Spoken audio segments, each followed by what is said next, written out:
नमस्कार साथियों, मैं अवनीश कुमार आप सभी का आपके अपने यूट्यूब चैनल तैयारीपुर में स्वागत करता हूं। इस क्लास में हम लोग बात करेंगे इमोशंस की और आगे बातें होंगी इमोशनल डेवलपमेंट की। और एक क्लास और होगा इमोशंस का जिसमें बातें होंगी जो भी थ्योरीज हैं इमोशंस की उसके बारे में। तो चलिए इस क्लास में हम लोग थोड़ा इंट्रो देख लेते हैं, किसने इमोशंस के बारे में क्या कहा है, कितने इमोशंस के प्रकार बताए हैं, इमोशंस होता क्या है। ठीक है, आइए देखते हैं इमोशंस के बारे में। क्या है इमोशन? इमोशन या जिसको हिंदी में क्या बोलते हैं, संवेग बोलते हैं। ठीक है, संवेग इंग्लिश में आप देख लिए इमोशंस है। और ये आया कहाँ से वर्ड, ये जान लीजिए। तो ये लैटिन वर्ड इमोवियर से आया है। ठीक है, इमोवियर से आया है, जिसका मतलब होता है टू मूव आउट, या फिर स्पीड अप बोलते हैं कि आपको क्या करेगा, ये एक तरह से उत्तेजना की अवस्था क्रिएट करता है। किसमें? आपके शरीर में, आपके बॉडी में। ठीक है, इसका मतलब होता है स्पीड अप। ठीक है, उत्तेजित करना, आपको झकझोरना, आप इसको बोल सकते हैं। ठीक है, या फिर आप इसमें बोल सकते हैं ये क्या है, टू मूव आउट। ये क्या है, इसका मतलब हुआ कि इसका इमोवियर का, और इसी से क्या हुआ, संवेग का कॉन्सेप्ट निकल के आया है। संवेग भी क्या है, एक तरह से उत्तेजना की अवस्था है। ठीक, तो संवेग मतलब भी क्या होता है, आपको उत्तेजित, जिसकी वजह से आप उत्तेजित होंगे वो क्या है, वो एक संवेग होगा। संवेग के भी टाइप हैं, निगेटिव संवेग होते हैं, पॉजिटिव संवेग होते हैं। तो आइए चलते देखते हैं संवेग के बारे में डिफिनीशन क्या, किसने क्या कहा है। ठीक है, तो संवेग का जब भी बात होता है तो संवेग के बारे में जो डेफिनेशन है उसमें क्या है, यंग साहब ने कहा है कि संवेग व्यक्ति में एक तीव्र साइकोलॉजिकल डिस्टरबेंस की अवस्था है। ठीक है, कह सकते हैं कि डिस्टरबेंसेज आप में होता है, और डिस्टरबेंसेज का भी नेचर क्या है, साइकोलॉजिकल है, मनोवैज्ञानिक है। ठीक है, जिसकी उत्पत्ति क्या है, मनोवैज्ञानिक कारणों से होती है। ठीक, जिसमें क्या है, आप में कुछ चेतन अनुभूति होती है, आप कुछ अनुभव करते हैं, आप में क्या होता है, इंटरनल जो अवयव है उसकी क्रियाएं भी इसमें क्या है, शामिल होते हैं। जैसे फिजिकल चेंजेज होते हैं, आप देखते होइएगा कि जब आप में कुछ इमोशंस होते हैं, जैसे डर का इमोशन आता है तो क्या होता है, आपके बॉडी में एरोजल होने लगता है। उसके बाद क्या होता है, आप में आपका हार्ट बीट बढ़ जाता है, सांसें तेज चलने लगती हैं। जो ये बाल होते हैं, हेयर होते हैं, वो क्या होते हैं, खड़े हो जाते हैं। ठीक, मसल्स क्या होता है, उसमें कंस्ट्रिक्शंस होने लगते हैं। तो ये सब क्या है, एक तरह से आंतरिक जो आपके ऑर्गन्स हैं, बॉडी पार्ट्स हैं, उसमें भी क्या होते हैं, चेंजेज आने लगते हैं। ठीक है, तो ये एक तरह से इमोशंस के बारे में आपने देखा, इमोशंस क्या है आपको पता चल गया। अब बात करते हैं इमोशंस की। तो इमोशंस क्या है, निगेटिव भी होते हैं और पॉजिटिव भी इमोशंस होते हैं। ठीक है, इमोशंस निगेटिव भी होते हैं और पॉजिटिव भी होते हैं। जो पॉजिटिव इमोशंस होते हैं, जिसको सकारात्मक बोलते हैं, पॉजिटिव इमोशंस, सकारात्मक,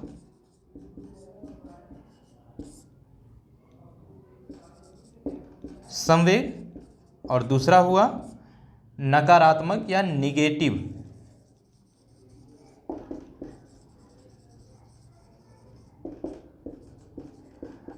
अब सकारात्मक इमोशंस कौन से होंगे? देखिए, सकारात्मक इमोशंस जो होते हैं, जैसे खुशी हो गया। ठीक है, जैसे आप हैप्पीनेस हो गया, आप खुश होते हैं, वो सकारात्मक है। आप में जो इंजॉय करते हैं, इंजॉयमेंट का स्टेट होता है, वो भी क्या होता है, इमोशंस क्या है, आपके सकारात्मक हैं, पॉजिटिव इमोशंस हैं। आप में जो एक्साइटमेंट होता है किसी चीज़ के लिए, जो आप प्रसन्नता, जॉय, हैप्पीनेस, ठीक है, तो ये सब क्या है, ये सब पॉजिटिव इमोशंस हैं। जैसे जॉय, हैप्पी, सरप्राइज, ये सब क्या है? पॉजिटिव इमोशंस हैं। निगेटिव में क्या है? तो फियर, डिसगस्ट, ठीक है, एंगर, ये सब क्या है? और भी हैं, इसमें और भी हो सकते हैं। तो ये सब क्या है? ये सब आपके निगेटिव इमोशंस हैं। खास करके ध्यान रखना है कि जो इमोशंस होते हैं जिसकी बातें की जाती हैं, जैसे बेसिक इमोशंस हैं या जो भी प्राइमरी इमोशंस हैं, वो सब क्या है? उसका आधार क्या है? तो उसका आधार है इमोशंस का बायोलॉजिकल, ठीक है, बायोलॉजिकल। तो इसका मतलब हुआ कि ये क्या है? इनेट होगा, ठीक है। ये एक ध्यान रखना है कि जनरली क्या होता है, इस पे कन्फ्यूजन होता है। बहुत सारे लोग हैं जो मानते हैं कि नहीं, कुछ इमोशंस हैं जो इवन एक्वायर्ड है, जिसको आप सीखते हैं, लर्नड है, और कुछ मानते हैं कि नहीं, इनेट है, ठीक है, वो जन्म से ही होता है। लेकिन देखा जाए तो मैक्सिमम जो भी इमोशंस हैं उसका कहीं ना कहीं संबंध क्या है? बायोलॉजिकल है। बायोलॉजिकल है इट मीन्स कि वो इनेट है, ठीक है। तो ये क्लियर हो गया, इमोशंस क्या है? इनेट होते हैं। उसके बाद निगेटिव पॉजिटिव इमोशंस की बातें हो गई।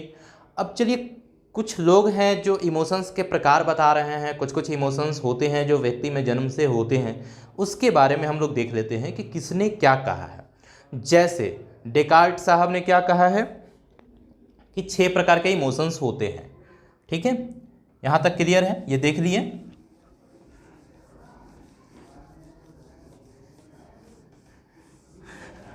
देखिए, जनरली जितने भी लोग बताए हैं इमोशंस के प्रकार या कौन कौन से इमोशंस हैं जो इवन एक चाइल्ड में पाया जाता है, होता है, उसके बारे में लगभग मैक्सिमम जो इमोशंस हैं, जैसे किसी ने 6 कहा, किसी ने 3 कहा, किसी ने 10 कहा, किसी ने 12, किसी ने 7, किसी ने 8, तो कहीं ना कहीं मैक्सिमम इमोशंस ऐसे हैं जो सब में कॉमन हैं।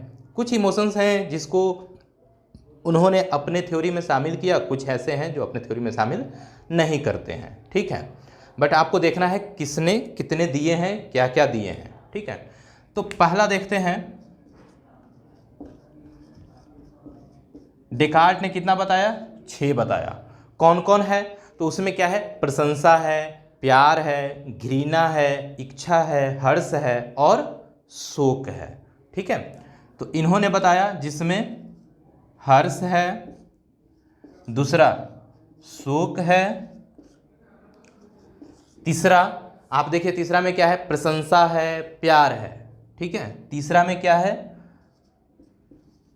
प्रशंसा, चौथा में प्यार या अफेक्शन की बात करते हैं, और एक क्या है? चौथा, पांचवा में क्या है? इच्छा है, विश या डिजायर, और छठा में क्या है? तो छठा में आपका है घृणा की बात करते हैं। घृणा मतलब डिस्गस्ट, ठीक है। तो घृणा की बात करते हैं। ये इतने इमोशंस ये बता रहे हैं कौन? डेकार्ट। कितने बता रहे हैं? 6 बता रहे हैं। कौन कौन है? हर्ष है, शोक है, प्रशंसा है, प्यार है, इच्छा और घृणा की बात करते हैं, ठीक है। ज़्यादा नहीं जानना है, आपको ये जानना है कि कितना इन्होंने बताया है और कौन कौन है। तो कौन कौन है अगर याद रख सकते हैं तो बेहतर है, नहीं याद रखेंगे तो बहुत ज़्यादा क्वेश्चन इससे नहीं आता कि कौन कौन है। बस आपको थोड़ा सा जान लेना है कि 6 हैं तो कौन कौन है, याद रख लेंगे बहुत बेहतर है, ठीक है। चलिए, दूसरा जो बताए हैं, दूसरा जो बताने वाले हैं वो बताए हैं वॉटसन ने। वॉटसन ने क्या बताया संवेग के बारे में?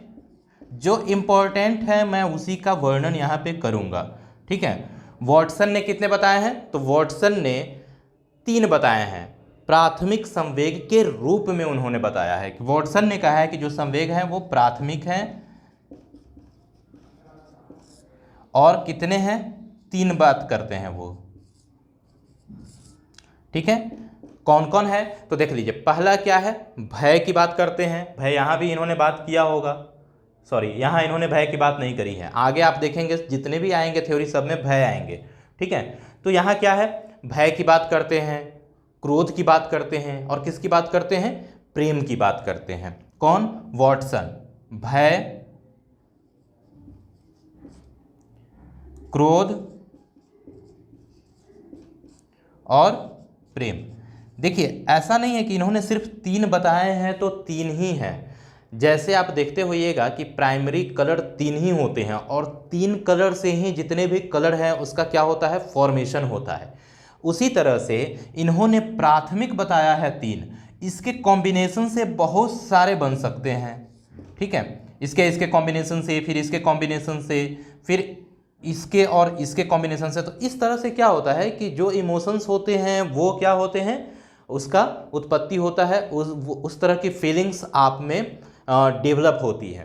ठीक है, तो इन्होंने 3 बताया, भय, क्रोध, प्रेम की बातें करते हैं। वॉटसन ने कितने बताया, 3 बताया। अब हम लोग बात करते हैं जेम्स की। ठीक है, यहां देखते हैं।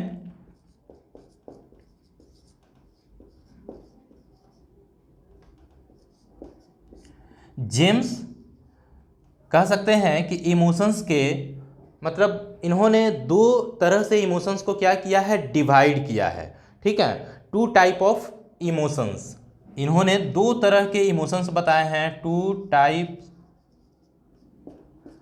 ऑफ इमोशंस कौन कौन है, तो एक बताया इन्होंने स्थूल इमोशन, स्थूल संवेग। दूसरा इन्होंने बताया है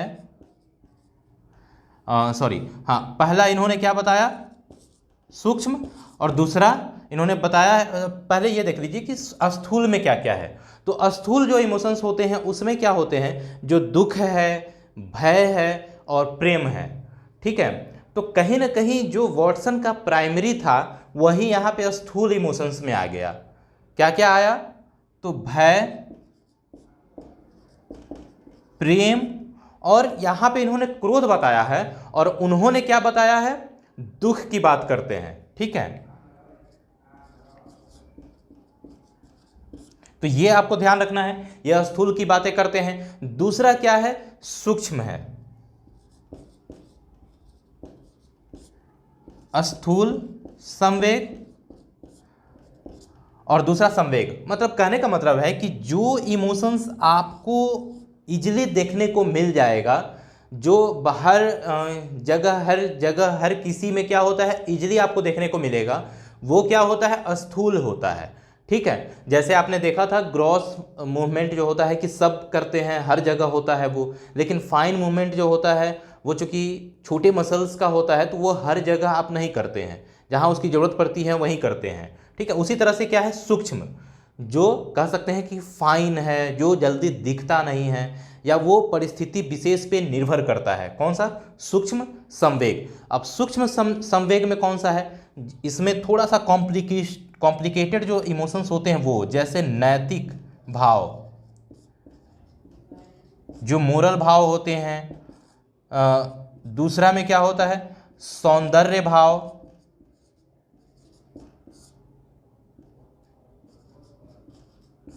और तीसरा क्या होता है, तो तीसरा होता है जो कहीं ना कहीं आपके इंटेलेक्चुअल जो भाव है उससे कहीं ना कहीं रिलेटेड है। ठीक है, क्या है, बौद्धिक भाव। और ये क्या होता है, सब में नहीं होता, होता भी है तो पहचान नहीं पाते हैं, या फिर क्या होता है, आप परिस्थिति विशेष के अकॉर्डिंग ही इसको क्या करते हैं, अनुभव करते हैं, आप देखते हैं या आपको देखने को मिलता है। ठीक है, तो ये बातें करते हैं कौन, जेम्स। 2 टाइप ऑफ इमोशंस की बात करते हैं, स्थूल और सूक्ष्म। ठीक है, तो यहां तक आपने देखा कैटेगराइजेशन कैसे किया गया है इमोशंस का।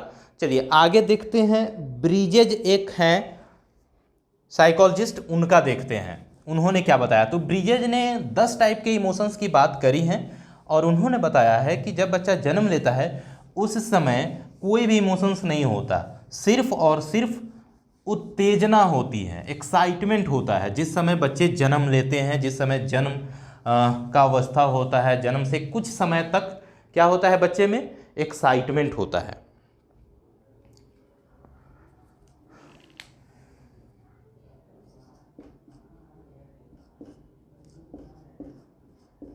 ब्रिजेज हैं, उन्होंने बताया है 10 संवेग की बातें करते हैं, 10 इमोशंस की बातें करते हैं। ठीक है, 10 इमोशंस में क्या होता है,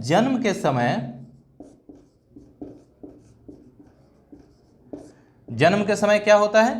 सिर्फ और सिर्फ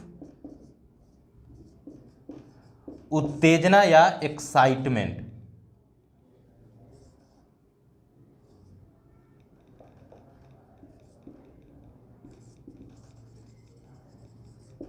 ठीक है, जन्म के समय सिर्फ क्या होता है? एक्साइटमेंट होता है। ठीक है, अब आगे इन्होंने क्या बताया है कि जब बच्चा 3 मंथ का होगा या 3 माह का होगा तब उसमें कौन से इमोशंस होंगे। ठीक है, तो जब बच्चा 3 माह का होता है तो उसमें क्या होता है? उसमें आनंद और पीड़ा दोनों होते हैं। ठीक है, आनंद भी होगा एवं क्या होगा? पीड़ा होगा। जब बच्चा 6 मंथ का होगा तब उसमें क्या रहेगा? तो जब बच्चा 6 मंथ का होता है तो उस समय जनरली उसमें घृणा, भय और क्रोध, ये तीनों निगेटिव इमोशंस आ जाते हैं। ठीक है, तीनों निगेटिव, जैसे घृणा, भय और क्रोध आ जाता है। किस एज में? जब बच्चा 6 मंथ का होता है। जब बच्चे 12 मंथ के होते हैं तब उसमें क्या आएगा? तो जब बच्चा 12 मंथ का होता है उसमें आता है उल्लास और प्रेम। ये दो इमोशंस 12 मंथ में, जब बच्चा 1 साल का हो जाता है तब उसमें उल्लास एवं प्रेम का संवेग होता है, संवेग आता है। अब देखिए, जब बालक 18 मंथ का होगा तब उसमें क्या आएगा?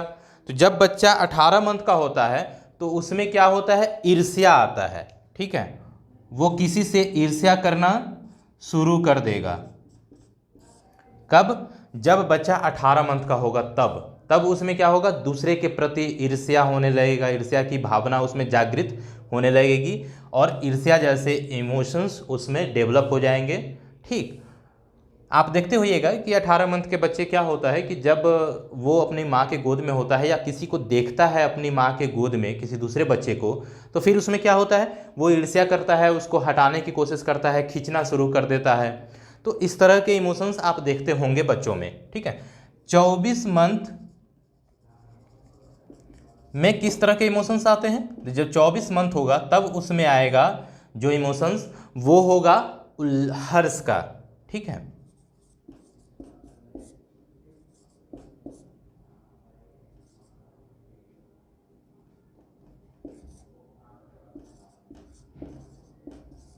खुशी। ये इमोशंस 10 इमोशंस हैं जो ब्रिजेज ने बताए हैं कि जन्म के समय क्या होता है, उसमें सिर्फ और सिर्फ एक्साइटमेंट, उत्तेजना होती है। उसके बाद क्या है? उसके बाद जैसे जैसे एज उसका बढ़ता है, जैसे जैसे उसका डेवलपमेंट होता है, वैसे वैसे क्या होता है? उसमें इमोशंस भी विकसित होते चले जाते हैं, इमोशंस आने लगते हैं। ठीक है, तो ये ब्रिजेज का था। चलिए अगला देखते हैं। एकमैन ने 6 प्रकार के, पहले उन्होंने 7 बताया था, कॉन्टेम्प्ट को भी डाला था, लेकिन बाद में क्या हुआ कि उन्होंने उसको हटा दिया, तो 7 की जगह 6 ही इमोशंस की बात वो करते हैं, जिसको वो क्या बताते हैं? बेसिक इमोशंस कहते हैं। ठीक है, नाम याद रखना है। बेसिक इमोशंस का कॉन्सेप्ट किसने दिया या थ्योरी ऑफ बेसिक इमोशंस किसने बताया? तो वो एकमैन ने बताया था। कितने इमोशंस की बात करते हैं? तो 6 इमोशंस की बात करते हैं एकमैन। ठीक है,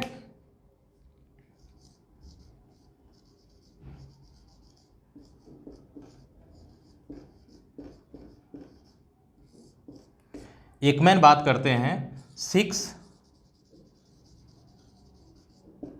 इमोशंस की, जिसको उन्होंने क्या कहा है? बेसिक इमोशंस कहा है, और जो जन्म से बालक में प्रेजेंट होता है। कौन कौन है बेसिक इमोशंस? तो देखिए, बेसिक इमोशंस में उन्होंने बताया फियर, एंगर, जॉय। ठीक है, तो ये याद रखिए, फियर, एंगर,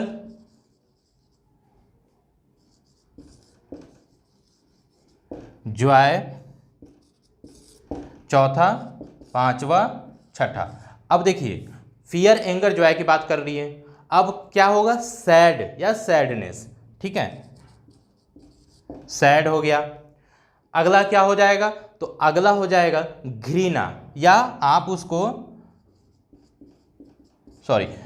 उसको डिसगस्ट लिख सकते हैं।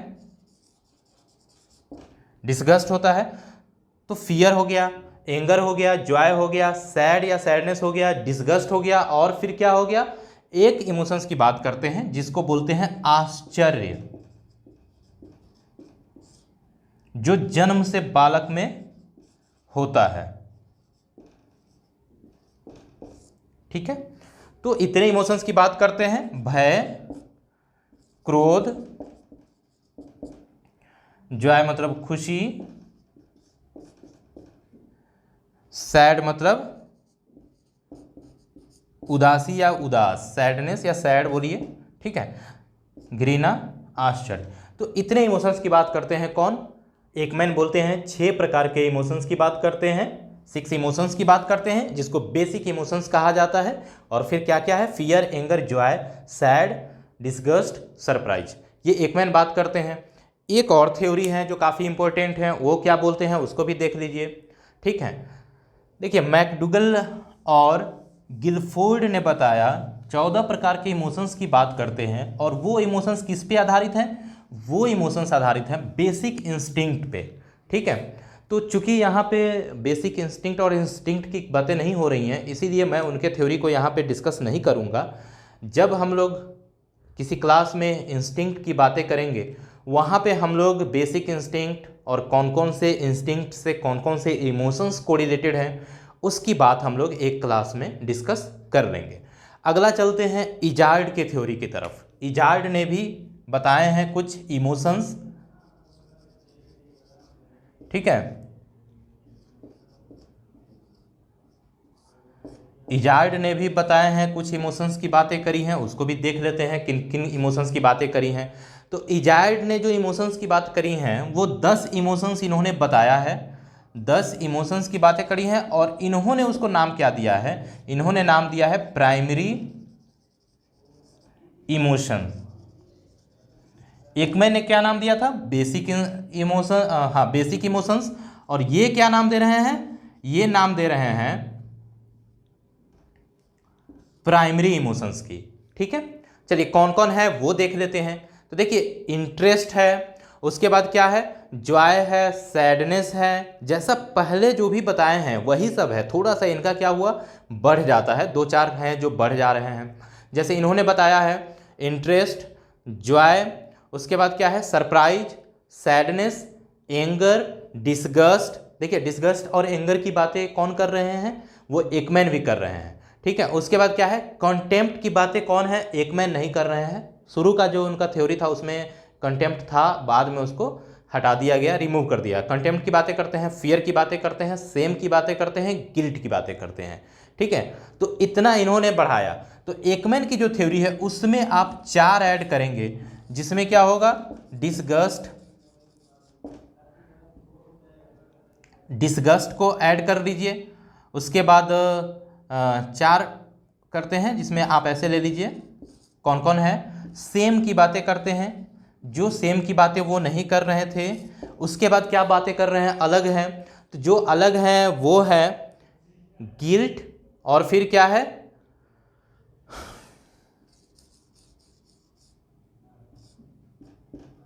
गिल्ट की बातें कर रहे हैं। उसके बाद क्या बातें कर रहे हैं, ये क्या जोड़ दिए हैं, तो ये इन्होंने इंटरेस्ट को जोड़ा है। ठीक है, तो ये 4 इन्होंने क्या किया है, जिसको बोलते हैं रुचि, गिल्ट मतलब होता है दोष, सेम मतलब होता है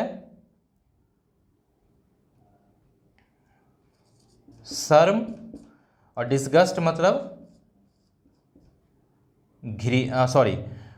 डिसगस्ट नहीं, डिसगस्ट के जगह पे आप लिख सकते हैं कंटेम्प्ट,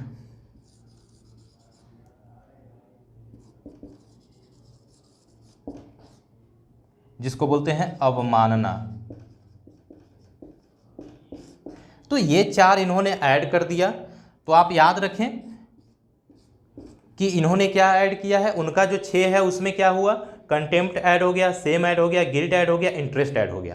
तो इनसे क्या हुआ, ये इजार्ड की 10 प्राइमरी इमोशंस बन गए। जो बेसिक 6 थे उसी में 4 ऐड हुए और क्या बन गए, प्राइमरी इमोशंस।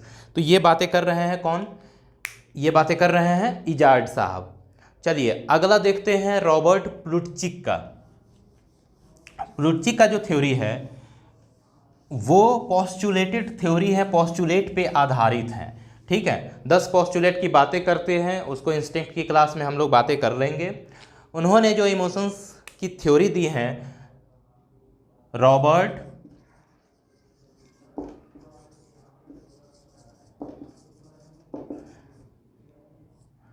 प्लुटचिक, ठीक है,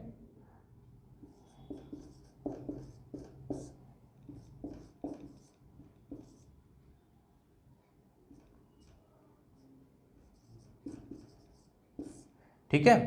तो ये आपने देखा, ये बातें करते हैं। जो इनके थ्योरी का नाम है उसको आप याद रखिए, थ्योरी का नाम है इनका व्हील इमोशन थ्योरी। ठीक है, इन्होंने व्हील तरह से बना करके, यहाँ पे थोड़ा सा मुश्किल है यहाँ पे व्हील को दर्शाना, क्योंकि वो 2 और 3 डायमेंशनल होते हैं। तो व्हील इमोशन थ्योरी को इन्होंने क्या नाम दिया था, 2D इमोशन थ्योरी। ठीक है, 2D। और इनका क्या है, तो इनका है जो एक और कह सकते हैं नाम है, वो नाम है इनका जिसको बोलते हैं कोन शेप्ड मॉडल।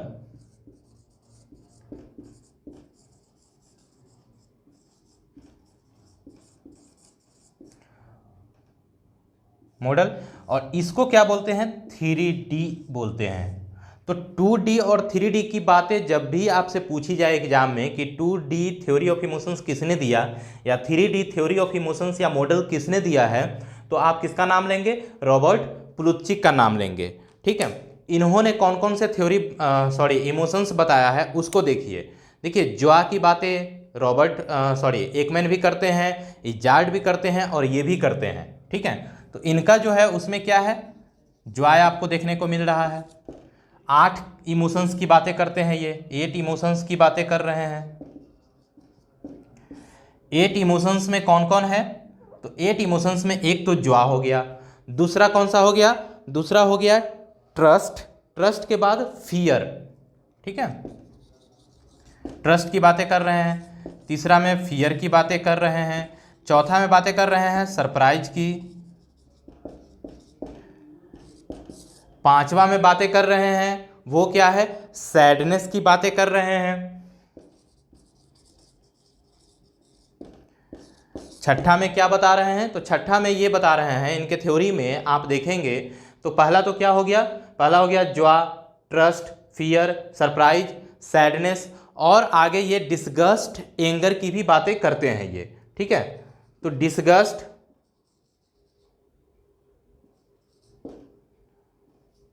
सातवां में एंगर की बातें कर रहे हैं, आठवां में जो बातें करते हैं वो बातें करते हैं ये एंटीसिपेशन की। ये एक अलग आपको देखने को मिल रहा है,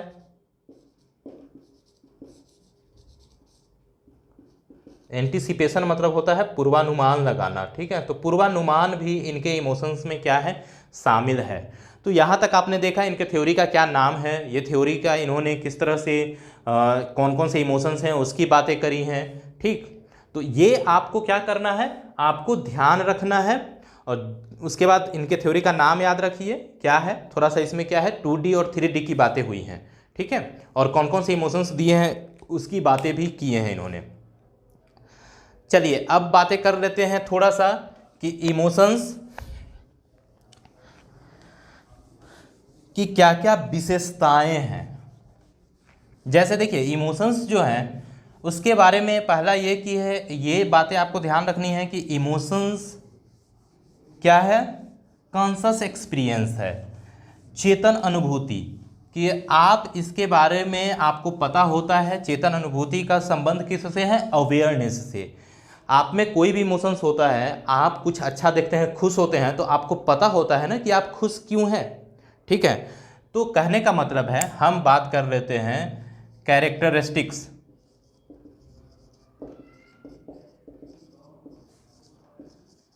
इमोशंस की बात कर लेते हैं। कैरेक्टरिस्टिक्स में पहला कैरेक्टरिस्टिक्स क्या है कि कॉन्शस एक्सपीरियंस, चेतन अनुभूति। मतलब इसका संबंध किससे है? अवेयरनेस से।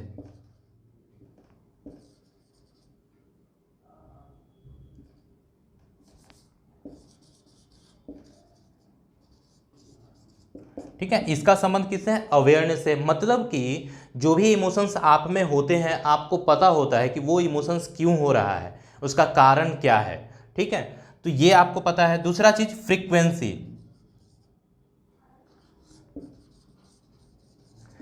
इमोशंस जो होते हैं वो क्या होते हैं? लो भी इमोशंस, उसकी फ्रीक्वेंसी लो हो सकती है या उसकी हाई हो सकती है। मतलब वो आप में जो स्टीरअप स्टेट है वो क्या करेगा, आप में हाई भी होगा लो भी होगा। अगर आप बहुत ज़्यादा डरावना चीज़ देखेंगे तो ज़्यादा डरेंगे, आपको लगता है कि नहीं ये कम डरावना चीज़ है तो आप उससे कम डरेंगे। ठीक है, मतलब कि फ्रीक्वेंसी जो है वो लो भी हो सकता है और दूसरा क्या है वो हाई भी हो सकता है। ठीक है, मतलब कम, जैसे आप देखते होइएगा कि कम खुश होने वाली इवेंट है, ज़्यादा खुश होने वाली इवेंट है, कम डरावना चीज़ है, ज़्यादा डरावना चीज़ है। तो उसी तरह से क्या है, लो हाई होता है।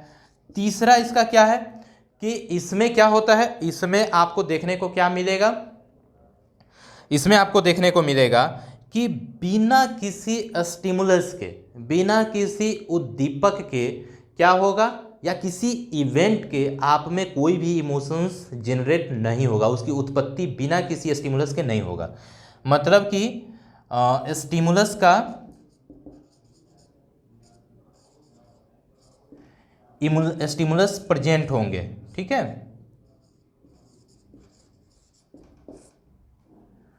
प्रेजेंट जरूरी होगा, क्योंकि रिक्वायरमेंट कह सकते हैं कि स्टिमुलस के लिए किसी भी इमोशंस के लिए स्टिमुलस का होना जरूरी है। ठीक है, चलिए अगला देखते हैं क्या है चौथा में।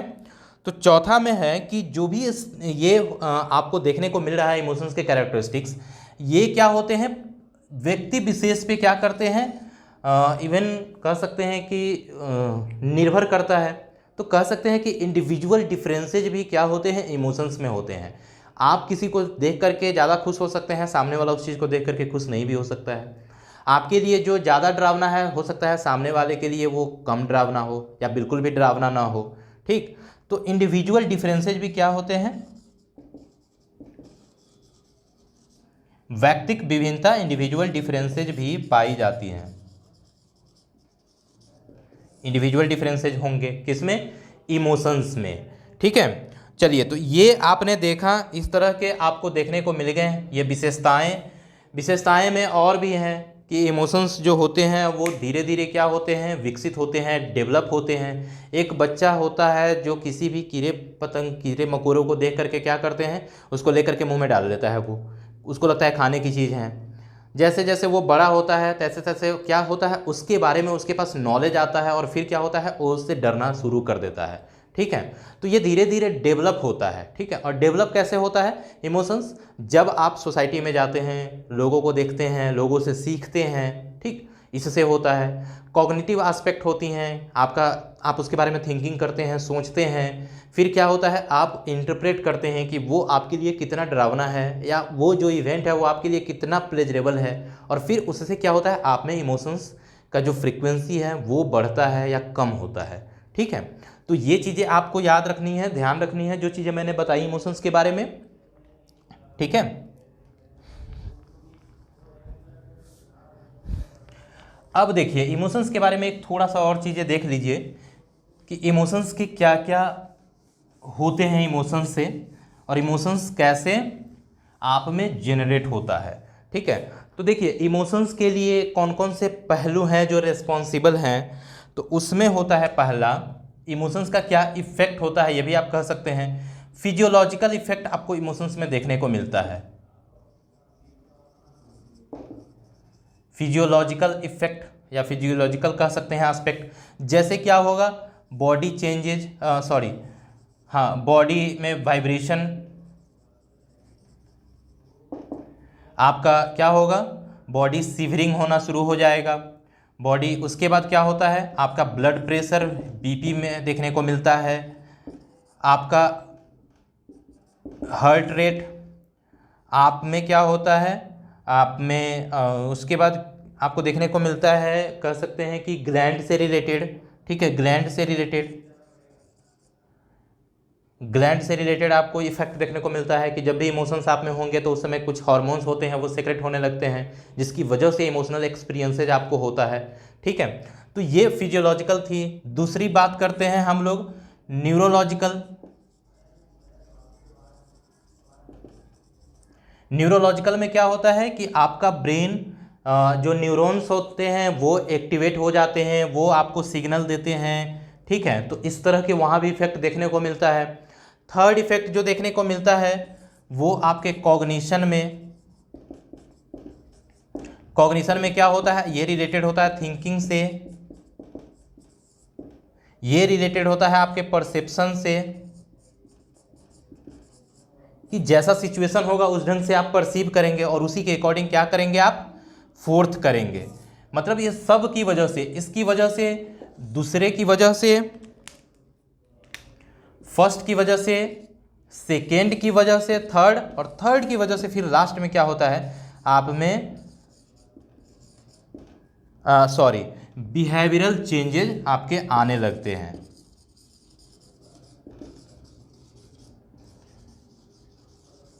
बिहेवियरल चेंजेज आप में होते हैं, ठीक है। फिजियोलॉजिकल की वजह से, फिर न्यूरोलॉजिकल, न्यूरॉन्स आपको सिग्नल देगा, सिग्नल देने के बाद क्या होगा, कॉग्निशन में आप थॉट करेंगे, आप उसके बारे में सोचेंगे, आपका कहीं ना कहीं संज्ञान हम कह सकते हैं कि आपका एक्टिवेट हो जाता है। कॉग्निशन जैसे ही एक्टिवेट हुआ, कॉग्निटिव लेवल पे आपने इंटरप्रेट किया कि हाँ डरावना है या खुशी का है या आश्चर्य वाला ये इवेंट है, तो फिर क्या होता है, उससे आपके बिहेवियर में चेंजेज होने लगते हैं। बिहेवियर में क्या क्या चेंज होते हैं, आप हंसने लगते हैं या आप रोने लगते हैं या आप डर के भागने लगते हैं, ये सब क्या होता है आपके बिहेवियर में फिर दिखना शुरू होता है। तो कह सकते हैं कि ये इमोशंस कि हम कहाँ पे आपको इमोशंस देखने को मिलता है, और इमोशंस का साइकिल भी हम इसको कह सकते हैं कि इमोशंस कैसे आप में हो रहे हैं, क्या इफ़ेक्ट पड़ रहा है, और क्या क्या पहलू है जहाँ पे इमोशंस की वजह से प्रभाव पड़ता है। ये तमाम चीज़ें यही थी, आपने इसको देखा, इमोशंस के बारे में यहाँ पे क्लास में बातें हुई हैं। अगले क्लास में हम लोग कुछ थ्योरीज देखेंगे, इमोशंस की थ्योरी, ठीक है, कि इमोशंस की वजह से आपके बिहेवियर में कैसे चेंज आ रहे हैं, या फिर इमोशनल एक्सपीरियंस कैसे होता है, उस पे बेस्ड जो थ्योरी है अगले क्लास में हम लोग उस पर बात कर लेंगे। और फिर उसके बाद की जो क्लासेज होंगी उसमें हम लोग देखेंगे कि विभिन्न जो स्टेजेज हैं, डेवलपमेंटल स्टेजेज हैं, उसमें कैसे इमोशनल डेवलपमेंट होता है, ठीक है। तो इस क्लास को यहीं पे समाप्त करते हैं। क्लास अच्छा लग रहा है तो लाइक करिए, शेयर करिए, सब्सक्राइब करिए और बेल आइकन को दबाइए, जिससे कि सारे नोटिफिकेशन आपको मिलते रहे, ठीक है। तो इस क्लास को यहीं पे समाप्त करते हैं। अच्छे से पढ़ाई करिए। बाय, जय हिंद।